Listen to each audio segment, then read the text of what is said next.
เพิ่นว่าทานังเทติอิสาริยังตัสสมาทานัง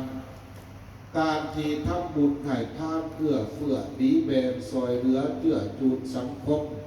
ประเทศชาติพระพุทธศาสนาตามเหตุความสามารถของตนแล้วเขายอมเป็นบุคคลที่ได้ทำความหักความเมตตาบ่ว่าจากพระสงฆ์บ่ว่าจากเทพเทวดาพระพุทธเจ้าดีก็เพราะอานิสงส์ผลแห่งการทำบุญให้ทานจะเริ่มในสมาธิก็คือเป็นผู้ระลึกผู้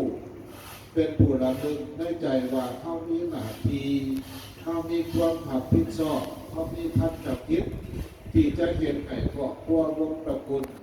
พุทธศาสนาหรือศาสนาที่ตนเคารพและศรัทธายอมเป็นสื่อให้พระพุทธยอมเป็นหยดให้ฤาษีอันนี้ก็คือบทอย่างหน้าที่คณะสงฆ์ได้อยากจะให้งานบุญคนตายก็คือบทอายังจักโขจักกินนาตลอดถึงบทสุดท้ายว่าโสยติธัมโมจาอายังนิสัจจิโตเปตานะ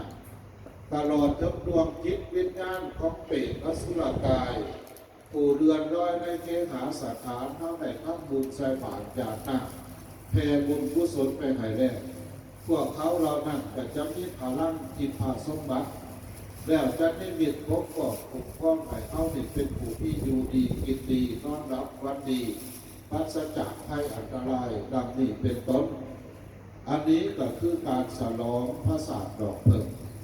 โดยมีพระเจ้าโกศลเป็นผู้ไปถวายกับพระพุทธเจ้าว่าในการกินหอดกินถึงบุคคลที่จากไปแล้วเขาอยากจะให้เพื่อนให้วัตถุสิ่งของในเขาควรเหตุเสร็จใดเรื่องจากผ่านมาเคยเอาไปไหว้ปราสาทในกองพร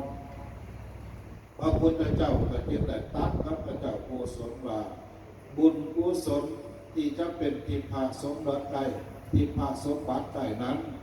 ก็เพราะเกิดจากเจตนาและอำนาจผลแห่งการให้ทานเพื่อการติดยกเรื่องพระเจ้าพิมพิสารถวายวัดไว้ดูวัดแล้วก็วุ้นจิตบุญไปถึงเปรตอันนี้ก็คือการเห็นบุญพระศาสตร์จากนั้นก็คือกองอัฏฐะคำว่าอัฏฐะในหมายถึงแปด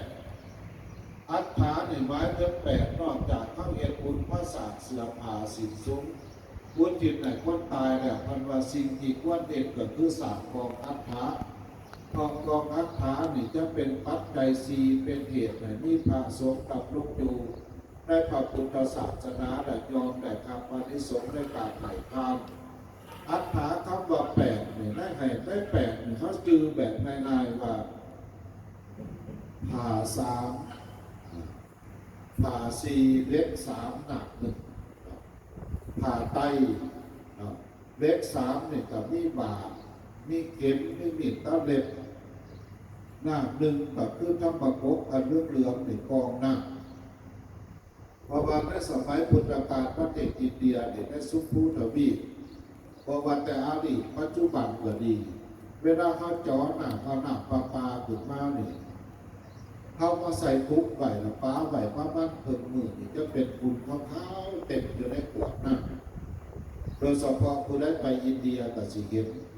ฉะนั้นพระพุทธเจ้าว่าเพื่อบ่ให้พระสงฆ์เป็นโรคไตเป็นอันตรายต่อร่างกายเพราะว่า